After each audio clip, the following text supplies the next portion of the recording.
കർമ്മല മാതാവ്. ആഗോള സഭ ആഘോഷിക്കുന്ന ദൈവമാതാവിന്റെ ഒരു തിരുനാളാണിത്. കർമ്മലീത സഭ പലസ്തീനയിൽ കർമ്മല മലയിൽ ആരംഭിച്ച കുരിശുയുദ്ധകാലത്ത് യൂറോപ്പിൽ വളർന്നു. യൂറോപ്പിൽ ഈ സഭയ്ക്ക് അല്പം എതിർപ്പ് നേരിടേണ്ടി വന്നു.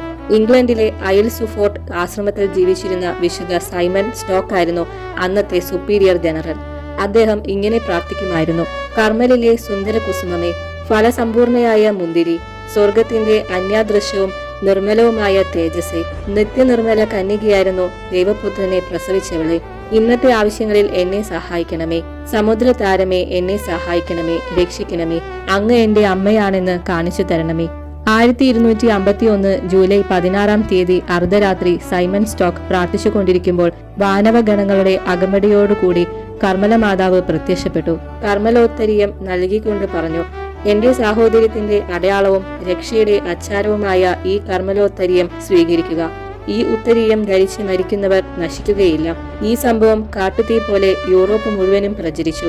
ക്രമേണ ലോകമാസകലമുള്ള എല്ലാ ദൈവമാതൃഭക്തരും കർമ്മലോത്തരീയം ധരിക്കാൻ തുടങ്ങി. 1322 സ്വർഗരാജ്ഞി 22-ാം യോഹന്നാൻ മാർപ്പാപ്പയ്ക്ക് കാണപ്പെട്ട് ഉത്തരീയം ധരിച്ച് മരിക്കുന്നവർക്ക് വേറൊരു വാഗ്ദാനവും കൂടെ നൽകി. കൃപാവരങ്ങളുടെ രാജ്ഞിയായ ഞാൻ ശനിയാഴ്ച തോറും ശുദ്ധീകരണ സ്ഥലത്ത് ഇറങ്ങിച്ചെന്ന് ഉത്തരീയം ധരിച്ച് മരണമടഞ്ഞവരിൽ ചില വ്യവസ്ഥകൾ പാലിച്ചിട്ടുള്ളവരെയെല്ലാം മോചിപ്പിക്കും. ശനിയാഴ്ച വരത്തിന്റെ വ്യവസ്ഥകൾ ഇവയാണ്: ഉത്തരീയം സ്ഥിരമായി ധരിക്കുക, താന്താങ്ങളുടെ ദൈവവിളിക്ക് ചേർന്ന ലൈംഗിക വിശുദ്ധി പാലിക്കുക, പരിശുദ്ധ കന്യകയുടെ സ്തുതിക്കായുള്ള ചെറിയ നമസ്കാരം പ്രാർത്ഥിക്കുക അഥവാ ബുധനാഴ്ചകളിലും ശനിയാഴ്ചകളിലും മാംസവർജനം നടത്തിക്കൊണ്ട് തിരുസഭ കൽപ്പിക്കുന്ന ഉപവാസം അനുഷ്ഠിക്കുക അഥവാ ഒരു പുരോഹിതന്റെ അനുവാദത്തോടു കൂടി ജപമാലയുടെ 5 രഹസ്യങ്ങൾ ധ്യാനിക്കുക അഥവാ ഒരു പുരോഹിതന്റെ അനുവാദത്തോടു കൂടി ഏതെങ്കിലും ഉപവിപ്രവൃത്തി ചെയ്യുക. ഈ 2 വാഗ്ദാനങ്ങളുടെയും ചരിത്ര വസ്തുത ഇന്ന് ചിലർ ചോദ്യം ചെയ്യുന്നുണ്ട്.